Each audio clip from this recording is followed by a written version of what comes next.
경제를 보는 눈, 곽수정의 생생경제. 네, 곽수정의 YTN 생생경제 3부 시작하겠습니다. 말씀드렸던 대로 3, 4부 금요기획 시간에서 여러분들 국민적 불안감 키우는 국민연금 잘 알고 계시죠? 국민연금의 문제점과 미래에 대해서 한번 살펴보겠습니다. 과거 이야기는 좀 그만하도록 하고요. 미래에 대해서 한번 이야기해 보겠습니다. 청취자 여러분들도 많은 의견 있으실 걸로 아는데요. YTN 라디오에 새로운 애플리케이션 예스라고 하는 것을 한번 깔아보십시오. 이 스마트폰 갖고 계시면 구글 플레이 스토어에서 설치를 하시고 생생경제 프로그램을 실시간으로 들으실 수 있고, 청취자분들 말씀을 들으니까 음질이 아주 좋다라고 이야기들 하십니다. 그래서 여러분들께서 들으시면서 참여 메시지하고 사연 남겨주시면 됩니다. 참여해 주시는 분들께는요, 추첨을 통해서 10월 5일 고양시에서 열리는 가왕 조용필의 투어 콘서트 헬로우 티켓을 드린답니다. 이거 뭐 인도 보고 뽕도 따고 그죠? 예, 신청도 하시고 티켓도 받으시면 좋겠죠. 아이폰 앱스토어에서는 추후에 서비스할 예정이라니까요. 조금만 참으시고요. 단문 50원, 장문 100원이 부과됩니다. 휴대전화 우물정 0945로도 문자 계속 보내셔도 되고요. 트위터도 골뱅이 YTN 밑줄 이코노미, 그리고 웹사이트 곽수정의 생생경제에서도 계속 여러분들께서 참여하시고 글 남기실 수 있습니다. 광고 듣고 오겠습니다.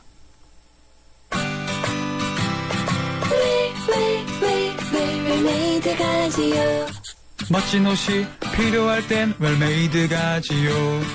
잘 만든 옷 가득가득 국민의 옷집으로 웰메이드 가지요. 국민의 옷집 웰메이드. 우주에서 가장 아름다운 별, 지구. 하지만 누군가에겐 목마름의 별이며 어둠의 별이기에 우리는 지구의 바다를 인류의 마실물로 바꾸고 지구의 자원을 인류의 빛으로 바꾸고 있습니다. 지구의 가치를 높이는 기술, 두산중공업.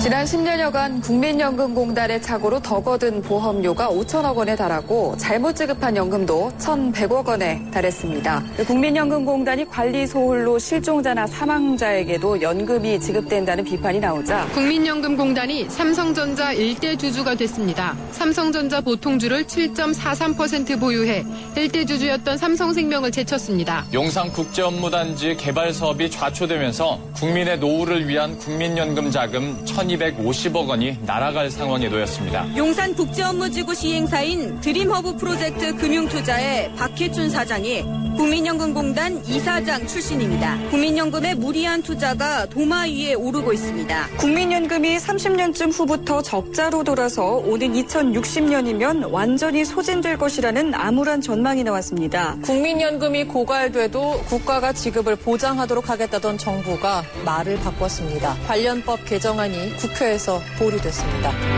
국민연금은 국가가 지급을 보장합니다. 하지만 지급 보장을 명시한 법적 근거는 없습니다. 법에 문구가 있건 없건 연금 지급은 보장된다는 게 정부 입장입니다. 하지만 연금 고갈을 우려하는 가입자들은 불안을 느낄 수밖에 없습니다. 네, 지금 방금 여러분들께서 뉴스컷을 통해서 들으신 국민연금에 대해서는 크게 한 5가지의 문제점을 지적을 했습니다. 관리 부실 이야기를 했고요. 사망되고 실종된 사람한테도 지급을 하고 있다. 그리고 지금 우리가 삼성전자의 일대 주주로 국민연금이 떠올랐다. 앞으로 이 국민연금이 이 기업 대주주로 등장을 하면서 기업의 의사결정권에 어떤 영향을 미치고, 이것은 또 우리 운용과 수익에 어떤 영향을 미칠 것인가.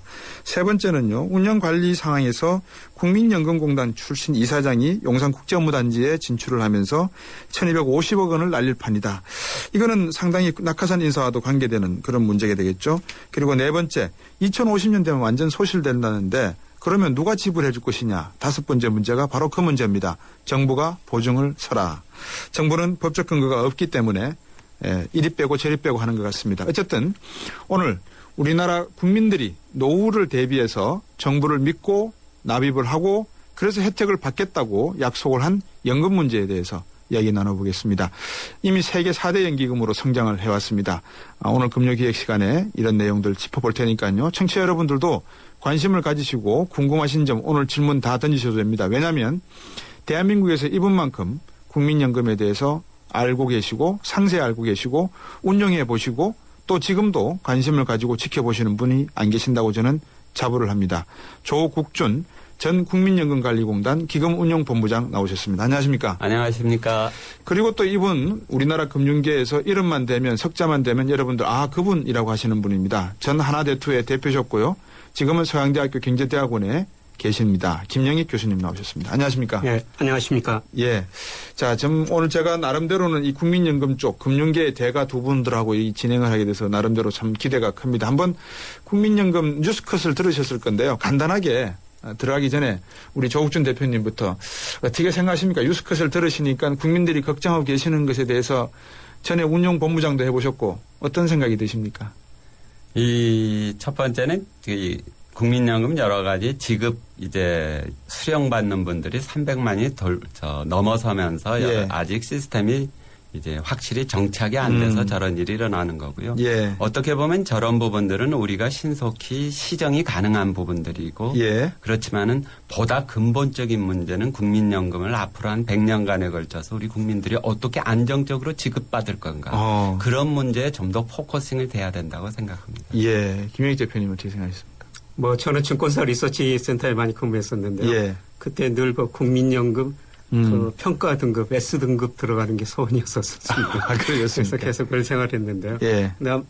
조 본부장께서 말씀하셨습니다만 정말 우리가 매월 월급에서 하고 국민연금을 내는데 이게 정말 잘 운영되고 있는지 그게 늘 궁금한 사항 아니겠습니까? 예. 그래서 이거는 누구나도 알고 싶은 사항이 아닌가.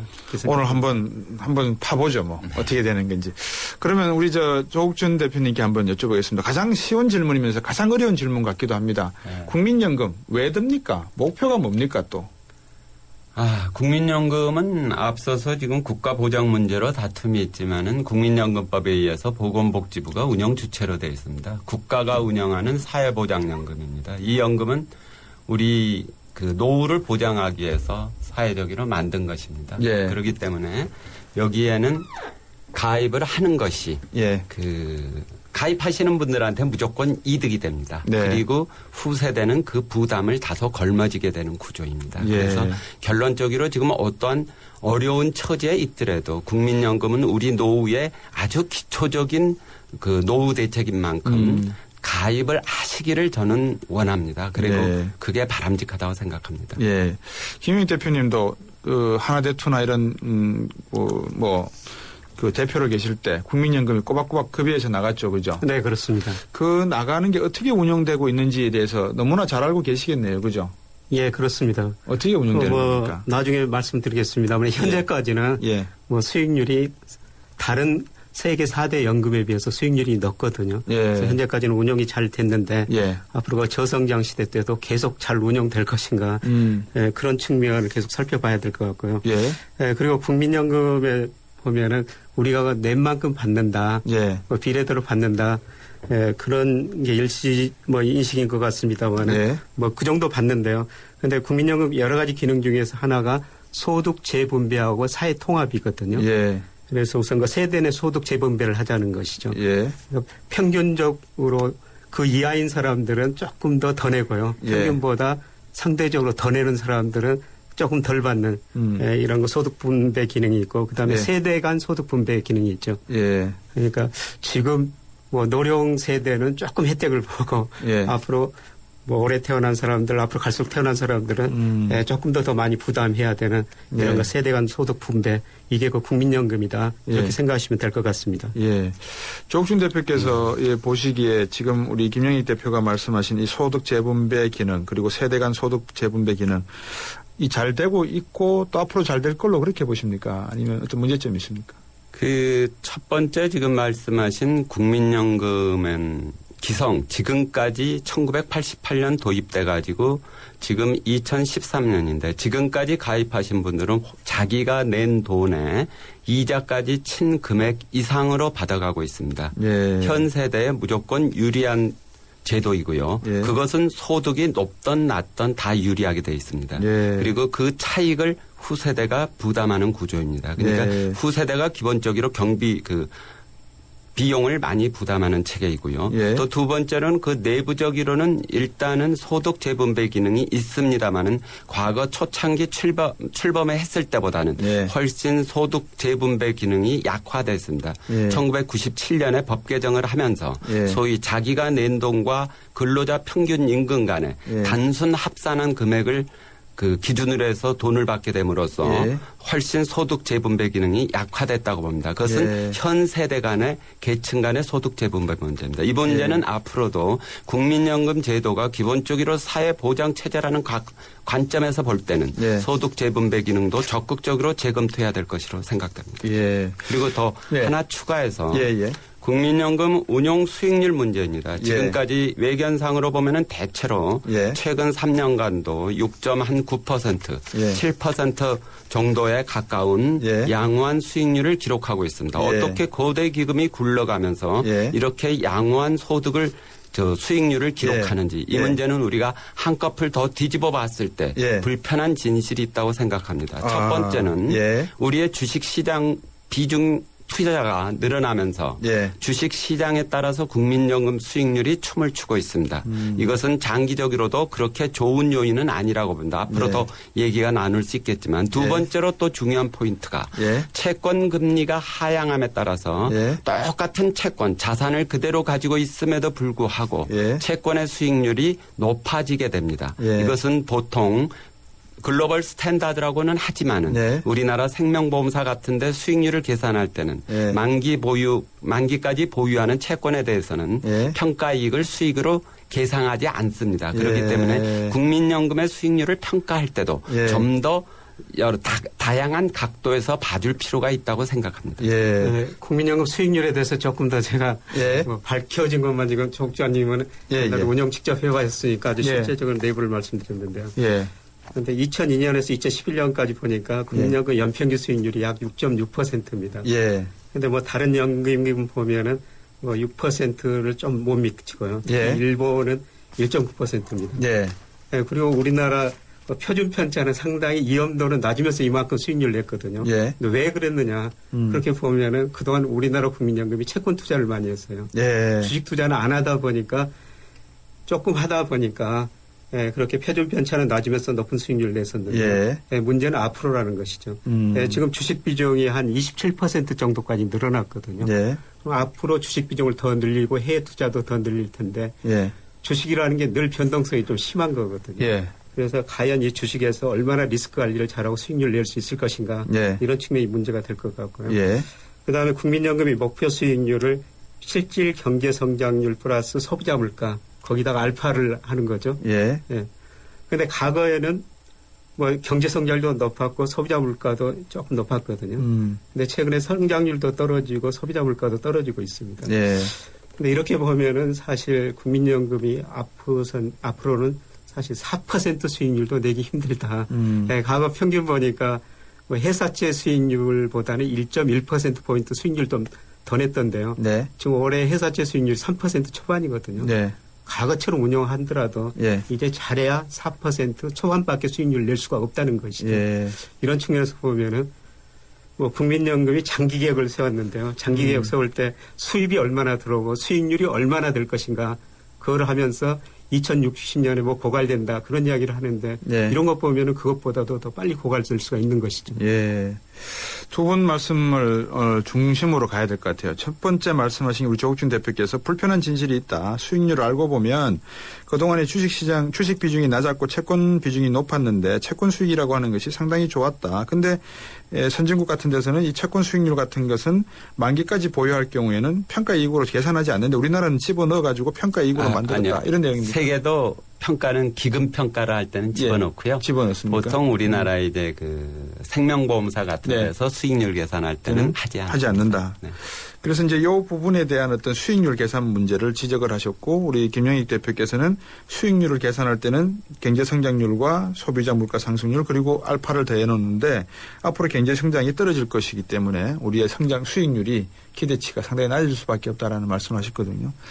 기본적인 이 본격적인 이런 질문을 불편한 진실을 알아보기 전에 간단하게 여쭐게요. 이거 운영 결정은 누가 하는 겁니까? 국민연금의 지금 법상으로 보건복지부가 운영 주체로 돼 있고요. 예. 보건복지부가 국민연금 관리공단에 위탁 운영하고 있다고 보시면 됩니다. 그러니까 예. 정부가 운영 주체입니다. 예. 그러면 거기 위탁을 보건복지부에서 받아서 운영하고 있는 국민연금공단이라고 하는 MPS는 근무하시는 분들은 다 준공무원 신분이시겠네요. 네, 그렇죠. 공기업이니까요. 공기업이니까, 그렇고 그죠? 이 기금운용본부에는 200명 이상의 지금 전문 금융 직원들이 근무하고 있습니다. 그분들은 대개 대한민국에서 아주 인정받는 훌륭한 그 능력을 가진 분들입니다. 국민연금 별도로 채용해서 별도 하고 채용. 있습니다. 이분들이 외환 딜도 하고 뭐 주식 투자도 하고 하는 겁니까? 네, 그렇습니다. 외환 쪽은 직접 딜링은 안 하고요. 예. 외환의 그 소위 포지션 유형 관리 이런 예. 것을 하고 있습니다. 네. 예. 거기서 조금 더 수익률 내부적 측면을 좀 보면요. 제가 이렇게 통계를 보면은 이제 국민연금이 주식을 운영할 때 국내 주식을 할 때 자체 내에서 절반, 외부에서 한 절반 정도 운영하거든요. 예. 이 수익률은 거의 비슷해요. 그러니까 자기들이 운영하는 거나 외부에서 운영하는 건 수익률은 비슷한데 채권은 좀 다릅니다. 채권은 91%를 운영하는데 수익률 차이가 외부에서 운영한 게 조금 더 낫거든요. 아, 그렇습니까? 그래서 이것도 조금 더 고려하실 점이 아닌가. 한번 나중에 광고 듣고 와서 저희들이 사부에서 한번 짚어보도록 하겠습니다. 광고 듣고 오겠습니다. 자기야, 안전벨트 했지?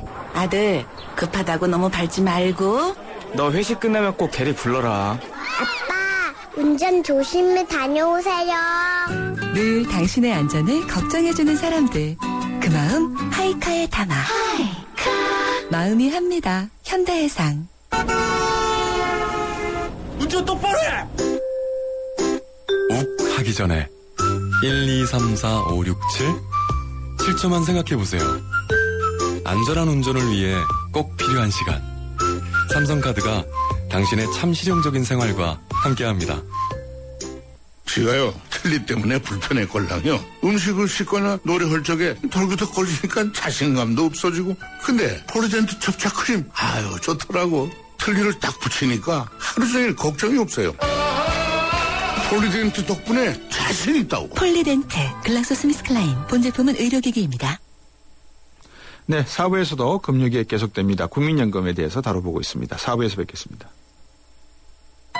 결혼 3년 차. 지영 씨는 매달 월세 내는 날이 무섭다. 생활비의 절반 가까운 돈이 빠져나가기 때문이다. 적금 하나 부을 수 있는 돈이 매달 그렇게 사라지니 월세에서 전세로 옮기는 게 꿈이란다. 월세에서 전세로 갈아타고 싶은 대한민국 서민의 소박한 꿈. 평균 4에서 5%대의 낮은 금리로 시중은행에서 쉽게 대출받을 수 있게 주택금융공사 전세자금 보증이 후원합니다. 전세자금 대출이 필요한 분들께 든든한 보증인이 되어드리겠습니다. 한국주택금융공사. 초등학교 선생님이 학생들에게 물었습니다. 얼음이 녹으면 뭐가 될까요? 모두들 하나같이 물이 됩니다 라고 대답했습니다. 당연한 정답이죠. 하지만 유독 한 어린이만이 얼음이 녹으면 봄이 됩니다 라고 다른 대답을 했습니다. 창의적인 교육이란 이런 것이 아닐까요? 정답 찾기 교육에 길들여진 우리 교육의 자화상. 더 늦기 전에 자유로운 사고를 통해 스스로 생각의 힘을 키우는 창의지성 교육이 필요합니다. 이 캠페인은 경기도 교육청이 함께합니다. 행복한 경기 교육. 살아있는 뉴스 깨어있는 방송 한국의 뉴스 채널 YTN 뉴스 FM. 정직한 경제, 곽수종의 생생경제. 세상의 베이스가 되다 포스코 협찬으로 곽수종의 YTN 생생경제 4부 시작합니다. 0114번님이요. 진도에서도 앱으로 청취합니다. 멀리서도 이 방송 듣고 계시는 소식을 전해주셨습니다. 감사드립니다. 그리고 저희들 방송 들으시면서 궁금하신 거나 또 부탁하신 말씀 있으면 잊지 마시고 꼭 전해주시기 부탁드리겠습니다. 자, 3부에 이어서 4부에서도 국민연금 관련된 금융기획 계속하겠습니다. 광고 듣고 오겠습니다. 올 한가위에 감사드릴 분이 있다면 선택의 자유와 주는 사람의 진심이 담긴 롯데 상품권 카드를 선물할 것입니다. 롯데 어디서나 쓸 수 있는 롯데 상품권 카드. 단언컨대 롯데 상품권 카드는 가장 완벽한 한가위 선물입니다. 구매는 롯데카드 홈페이지에서. 잠은 인생의 사치라던 에디슨. 하지만 그의 열정을 지켜준 것도 깊은 잠이었습니다. 짧게 자도 깊고 편안하게. 시대의 리더와 함께한 시몬스. 당신의 인생과 함께합니다. 흔들리지 않는 편안함. 시몬스. 여러분, 강남 좋아하시죠? 저도 참 좋아하는데요. 강남을 누리는 위례와 미사에서 푸르지오가 10월 총 2,800여 세대를 동시 분양합니다. 위례 센트럴, 위례 그린파크, 미사 강변 푸르지오. 저도 푸르지오 참 좋아하는데요. 10월에 꼭 가봐야겠습니다. 문의 1899-1664. 푸르지오. 대우건설. 요정 씨, 어떤 보험 드셨어요? 전 MG 새마을금고보험이죠. 짝짝짝. 발짝. 행복한 보험. 짝짝짝. 바짝. 가까운 보험. 짝짝짝. 깜짝. 놀라운 보험. 한국인의 행복 단짝. 메이크 굿. MG 새마을금고보험. 네, 앞서서 뉴스컷에서 제가 말씀해 주신 것을 정리해 드렸습니다만 국민 여러분들이 걱정하시는 것 중에 두 가지가 있습니다. 하나는 2060년에 기금이 모두 소진된다는 이야기 뉴스컷에서 들으셨죠. 나는 돈 내고 하나도 못 받게 되는데 정부가 보증해달라니까 정부는 슬그머니 구렁이 담 넘어가시 한다는 것이고요. 두 번째는 보험료 인상이 앞으로 단계적으로 13에서 14% 올라간다는 겁니다. 자, 이 문제 어떻게 이해를, 그러니까 소진되니까 보험료 올리겠다 이렇게 봐야 되는지요. 조국준 대표님 어떻게 됩니까?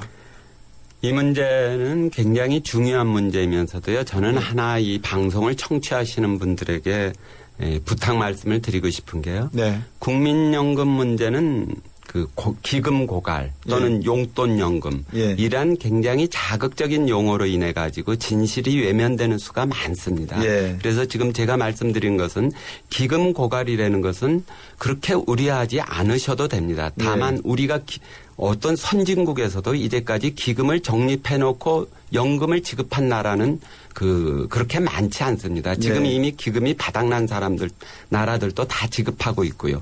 국민연금은 국가에서 운영하고 있는 만큼 국가가 존속하는 한 지불하게 됩니다. 다만 지금 저희가 기금을 적립하는 이유는 우리나라 인구 구조의 특이한 형태, 소위 1차, 2차 베이비부머들이 34%에 달합니다.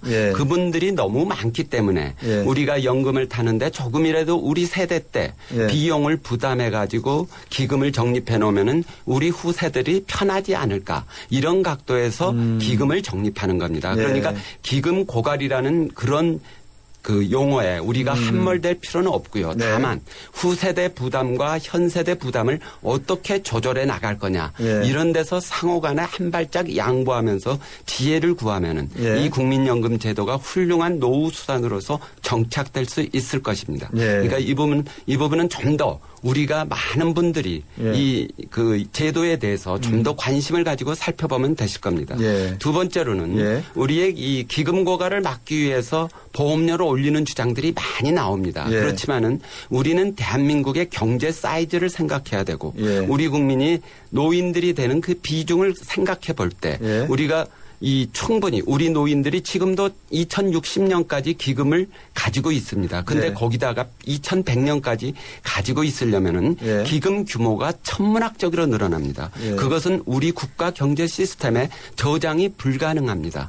한 마을의 저수지에 저수량이 한정되듯이 국가 내에서도 저축을 한다고 하면서도 그게 저장의 한계가 있기 때문에 여러 가지 거시경제적 부작용이 올 수도 있습니다. 그렇기 때문에 우리는 단순히 기금 적립 규모를 늘리는 데만 초점을 두지 말고 어떻게 우리나라가 나중에 이 노인들을 감당할 수 있을지 또 두 번째로는 세대 간에 형평하게 비용을 부담할 것인지 그리고 적정 규모를 어떻게 안정적으로 기금을 가져갈 건지 이러한 종합적인 각도에서 또한 앞에서 거론된 국민연금에 받지 않는 분들이 너무 많은데 그런 분들을 전부 참여시킬까 또 참여한 분들 간의 소득 비례에 따라서 어떻게 받는 금액을 조정할 것인가 이런 부분에 대해서 전반적인 관심을 가지고 접근했으면 합니다. 김영희 대표님. 예, 아까 말씀하신 것처럼 사실 저 기금 못 받는 경우는 거의 없습니다. 예. 예, 남미 같은 그렇게 어려운 경제 위기를 겪은 나라에서도 다 저 연금은 다 줬었거든요. 예. 그래서 거기까지는 이제 걱정 안 하셔도 될 것 같은데요. 네. 근데 미리서 대비는 좀 해야 될 것 같습니다. 예, 적립기금이 올 연말에 한 417조, 네. 뭐 2043년에 정점을 친다는 겁니다. 예. 2561조 정도 되고, 예, 그 이후로는 이제 2044년부터는 들어오는 것보다 나가는 게 더 많아가지고 2060년에 고갈이 된다는 건데요. 근데 문제는 제가 생각하는 이 시기가 좀 빨리 올 수도 있다는 겁니다. 네. 국민연금 재정추계위원회에서 이런 거 전망을 해놨던데요. 네. 그런데 여기에 들어가는 경제성장률이 높아야지 예, 운영 수입이 더 높아지는 거 아닙니까? 예. 근데 여기 보니까 뭐 올해부터 내년까지 경상 GDP 성장 6.9%, 2015년에서 2020년까지 8.2%로 잡고 이런 전망을 했거든요. 아, 터무니없네요. 네, 이게 경제 성장률이 너무 높다는 거죠. 그렇죠. 네, 그러면 경제 성장률이 지난 5년간 실질은 2.9였고 명목은 5.5%였거든요. 네. 지난 5년간 그랬는데 앞으로 5년, 10년 지금보다 더 높아질 수 있을 것인가. 네. 네, 그래서 이런 거는 전반적으로 한번 재검토해 볼 필요가 있다는 것입니다. 예. 이런 걸 전반적으로 재검토하고 그리고 나서 지금 9%인 요율을 뭐 13%로 올리든지 뭐 사회적 합의를 갖춰가야 된다는 것이죠. 예.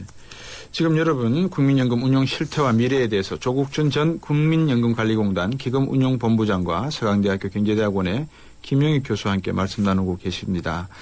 자, 그러면 두 분께 다시 한번 여쭤볼게요. 지금 내용을 듣고 보면 수익률 문제가 하나 나오고 있고 세대 간, 계층 간, 소득 간, 균형 부담 문제, 균형 분배 문제가 또 나와 있고 그다음에 이 기금의 고갈 문제라든지 또는 용돈연금이다 이런 진실을 왜곡하는 용어를 피한다 하더라도 어쨌든 누군가는 비용을 부담을 해야 될 것이고 그 비용 부담에 대한 공정한 분배가 필요하다는 건데 어쨌든 돈을 많이 가지고 있으면 운용을 잘하면은 큰 뭐 도움이 되지 않겠습니까? 운용하는 방법 중에서 아까 채권, 주식, 뭐 부동산 여러 가지 형태를 말씀하셨는데 지금 어떤 형태로 관리를 하고 있습니까? 제가 우선 통계 말씀드리고 그 세부적인 것은 운용본부장 더 자세하실 것 같습니다. 예. 현재가 6월 말 현재 약 403조를 운용하고 있는데요. 예. 거기에 채권에 약 257조, 예. 64% 운용하고 그다음에 주식에다가 한 108조, 27% 정도 운용하고 있습니다. 예. 주식 108조 중에서는 국내 주식 71조, 해외 주식이 최근에 많이 늘어나고 있어요. 예. 2008년에 한 6조 정도 투자했는데 지금 현재 6월 말 보니까 거의 37조까지 늘어났거든요. 예. 지금 해외 주식에다가 투자하는 비중이 빠른 속도로 늘어나고 있습니다. 이 제가 다음으로 이 국민연금에 대한 논쟁에서 이제 수익률 논쟁이 있습니다. 예. 국민연금 수익률을 1%를 높이면은 기금 고갈을 2년을 늦출 수 있다. 예. 이런 걸로 말을 하는데요. 네. 국민연금 1%를 높이는데 위험 부담은 굉장히 큽니다. 어떤 그리고 위험 또한 부담이 있습니까? 아까 얘기했듯이 지금 국민연금의 수익률은 거의 우리나라 경제 성장률 플러스 소비자 물가율 상승률 이것과 거의 비슷하니 움직이고 있습니다. 목표는 그거였는데 약간 그보다 하회하고 있습니다. 그러는데 그 이상을 올리기 위해서는 우리가 주식을 한다든가 부동산 투자를 한다든가 해외에 나가서 여러 가지 비슷한 그 부동산 주식 투자를 해가지고 그렇겠죠. 수익을 창출해야 됩니다. 그만큼 그 안전자산 이상의 수익을 올릴 때는 우리도 위험을 지게 되는 거죠. 그러는데 제가 여기서 말씀드리고 싶은 것은 그 수익률 각도가 아니고 우리가 수익률을 1%를 올린다 해도 기금 고갈이라는 측면에서는 1, 2년 연장에 불과합니다. 이 근본적으로 국민연금의 기금 고갈은 아까 말씀드린 것처럼 기금 고갈이 끝난다면 당연히 후세대가 보험료를 올려서 주게 될 것이고요. 두 번째는 우리나라의 인구 구조의 특수성을 감안하지 않고는 국민연금을 접근하면 절대 안 된다고 봅니다. 앞에서 말씀드린 것처럼 1955년부터 1974년 사이에 우리의 인구가 34.5% 정도를 점유하고 있는 전 지구상에서 이런 사례가 없는 나라에서 연금 노인 복지를 어떻게 할 것인가는 각도에서 접근을 해야지 단순히 선진국은 어떻게 하더라 이런 점에서 이 최초로 국민연금이 연금제도가 도입된 비스마르크 당시에 그런 방법을 가지고는 우리가 이 문제를 해결할 수 없습니다. 그렇기 때문에 아까 말씀드린 가장 국민연금이 해결되기 쉬운 방법은 우리의 경제가 계속 성장해주면은 문제가 없습니다. 그렇죠. 그러는데 거기에 노인 인구가 늘어날수록 경제 성장의 한계를 가져올 테고 예. 또 두 번째로는 우리나라 주식시장이 계속 폭발적으로 늘어나면 증가하면 되는데 예. 우리나라 경제가 성장에 더디면은 주식시장도 어려움을 겪을 수밖에 그렇죠. 없습니다. 예. 앞에서 말씀드린 것처럼 지금도 우리의 국민연금의 초과 수익률이 주식시장에서 나오고 있는 부분이 일정 부분 있는데 네. 과연 앞으로 이 주식을 처분할 때도 지금 가격으로 처분할 수 있을 것인지 그런 것도 늘 고려해야 된다고 봅니다. 다시 말씀드리면 예. 국민연금이 수익률에 초점을 둬가지고는 이 거대 기금을 운영하는데 애로사항이 발생할 것이고 국가적 위기사항을 촉발할 수도 있다고 생각합니다. 조국준 대표님의 말씀을 듣고 보면 수익률 얼마나 덜 벌 것이며 그래서 그 번 돈으로 얼마의 노인분들에게 돈을 더 드릴 수 있으며 이게 목표가 아니라 이 기금을 운영하는 데 있어서 목적은 사실상은 인구 구조가 어떻게 생겼는지를 자세히 들여다보고 그래서 후세대가 지금 세대가 써야 될 돈을 후세대가 다 갚아줘야 되는데 이 부담을 들어줄 수 있는 방법을 찾아내야 되는 게 그게 국민연금의 핵심 목표가 돼야 된다라고 말씀하시는 거죠? 네, 그렇습니다. 예. 거기에 대한 생각을 해보신 적이 있습니까? 어떤 방식, 우리나라 인구 구조는 어떻고 어떤 방식으로 가야 됩니까? 앞서 말씀드린 것처럼 55년부터 74년 인구가 65세 이상 인구가 되었을 때 대한민국이 어떻게 살아갈 것인가. 예. 여기를 고민해 보면 해결책이 나옵니다. 예. 두 번째로는 국민연금은 저 아까 가입을 권유했던 제 입장은 뭐냐면 국민연금은 기본적으로 가입한 사람이 특혜를 봅니다. 예. 예를 들어서 서울에서 부산 가는 기차표를 반값에 사는 것입니다. 예. 그 대신 내가 국민연금을 타든 안 타든 내 자식이나 내 손자는 국민연금 아까 기차표 반값을 무조건 지불하는 네. 이런 형태이기 때문에 예. 가장 비극적인 상황은 내가 보험을 국민연금을 타지 않는데 내 후손은 보험료를 열심히 내야 되는 이게 저는 부적절한 상황이라고 보거든요. 네. 그렇기 때문에 국민연금의 초점은 이 국가가 그렇게 특혜를 베푼 상품에 예. 모든 국민이 참여해가지고 예. 국민연금을 탈 수 있도록 제도적으로 재정적으로 뒷받침해 주는 게 지금 무엇보다 시급하다고 봅니다. 네. 청취자분들이 보내주신 문자를 제가 몇 개 읽어드릴 테니까요. 한번 두 분이 생각하시는 것과 청취자분들이 현장에서 생각하시는 걸 한번 들어보시죠. 그리고 말씀해 주시면 고맙겠습니다. 5363번님 미래를 위해 엄청난 금액의 국민연금을 쌓아놓는다고 국가 경제가 제대로 돌아갈까요? 7738번님 국민연금을 통한 수익 창출보다 체계적인 관리를 통해서 엉뚱하게 돈이 새어나가는 일이 없었으면 좋겠습니다. 다른 나라도 우리나라처럼 강제적으로 연금을 가입시킵니까? 라고 하셨고요. 또 다른 문자가 온 게요. 5363번님 1년 총소득이 1,000조인 국가 국민이 국민연금이라는 미래 소비를 위해서 1,000조 원 기금을 쌓아놓고 국가 경제가 제대로 돌아가겠습니까? 제 짧은 생각엔 국민연금 1,000조 될 땐 연금 받고 못 받고 이전에 국가 경제는 어려울 것 같습니다. 라고 하셨습니다.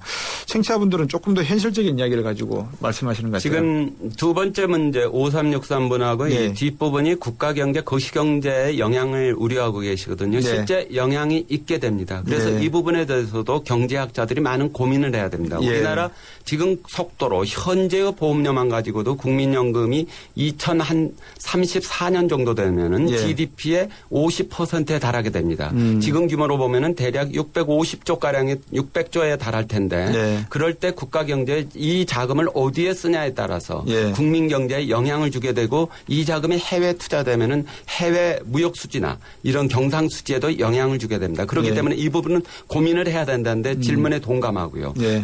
첫 번째 질문에서 국가가 보장하는 국민연금은 전부 강제 가입입니다. 네. 다른 나라도 그렇고요. 예. 참고로 그러는데 미국도 OSDI라는 국가 OASDI 예. 국가 노후 연금이 있습니다. 예. 그것을 전부 정부가 강제로 징수하고 그것을 전부 정부에 맡겨놓고 관리하에, 있습니다. 예. 그것은 전혀 주식 투자도 하지 않고 있습니다. 예. 자, 그러면 김영익 대표님. 네.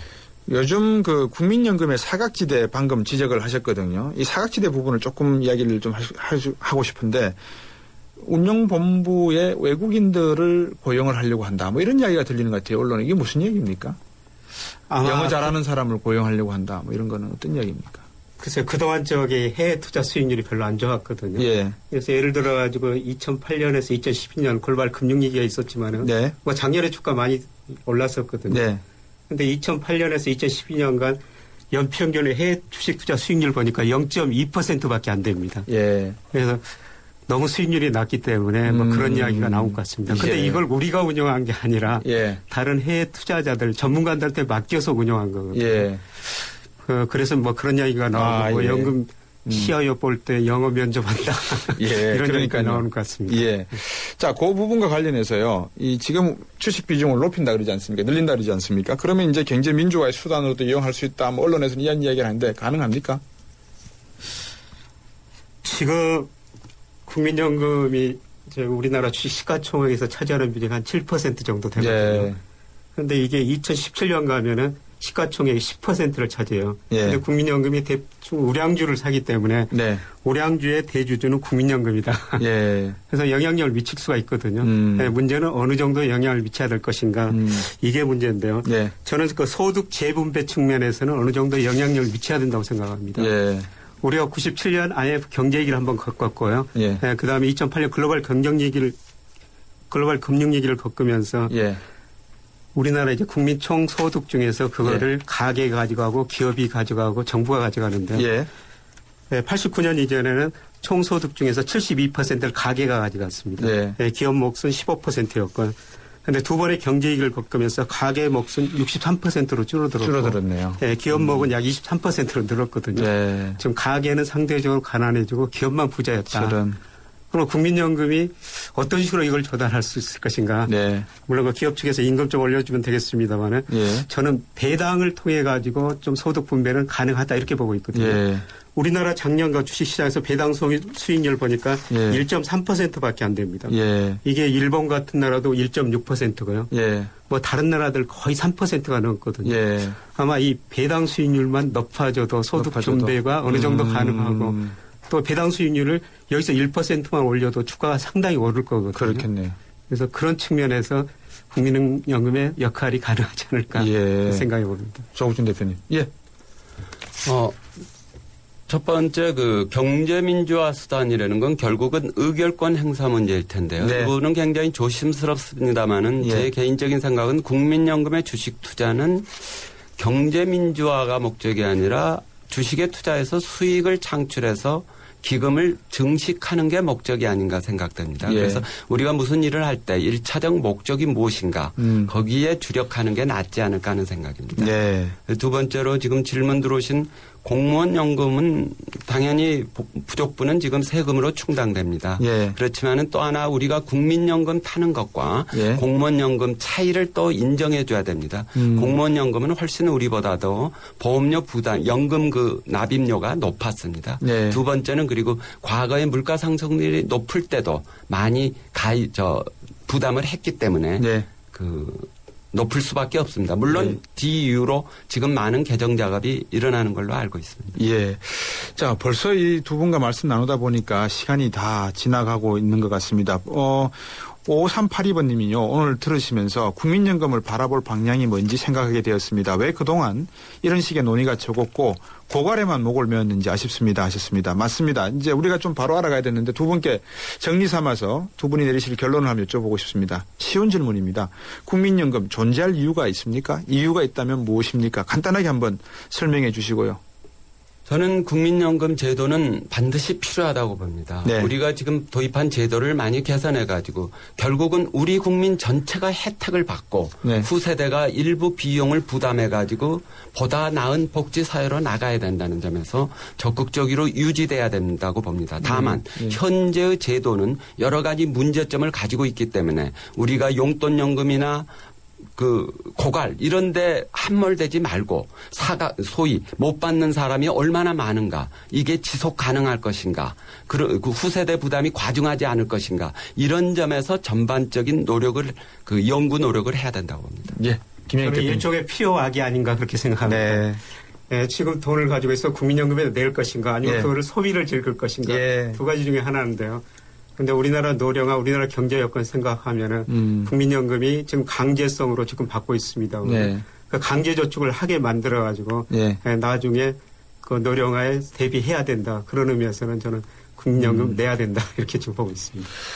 두 분 말씀을 듣고 보니까 저도 오늘 새롭게 느꼈는데 이 목표를 고갈이니 아니니 그래서 정부가 보정하라 마라 이런 것은 아주 너무 원론적이고 너무 그 기초적인 질문인 것 같습니다.